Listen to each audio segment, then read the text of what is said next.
when you skip one day, that one day can compound to 2 days, that 2 days can compound into a week and you did nothing.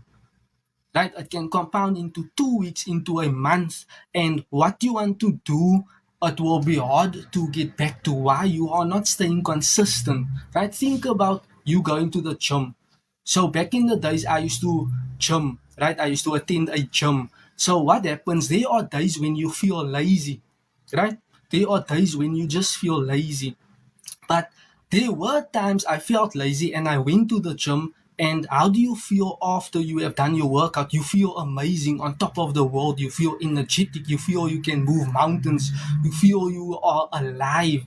You are filled with fire and awe, and you are just this powerful being. You just came out of the gym and you will think to yourself, but why did I feel lazy this morning? Right? Why was I lazy this morning? Remember, anything that you're going to do in life, you will feel lazy. You will feel lazy. You are a human being. You will feel lazy. The same when you have to go to a job. When you wake up in the morning, you feel lazy. But despite of that, you need to get on the train. You need to walk 2 kilometers to work. You are being dedicated. You are being persistent. You must do it.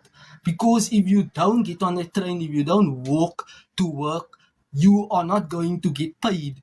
The same with online. If you are not showing up consistently, doing the right things, being intentional, following the structure, the correct structure, the system, the framework, the blueprint, the program, nothing will happen. Nothing will happen in your life. Believe me. Ask me about this. I am the best, all-time best procrastinator. I put a lot of things off. Each and every day I post online short form content on across 4 platforms: Instagram, LinkedIn, TikTok, YouTube. But despite that, I still procrastinate. I still put off longer form content on YouTube. I still put off documenting live videos on YouTube and TikTok. I still put a lot of things off. Why? Procrastination, delay, fear of doing certain things online.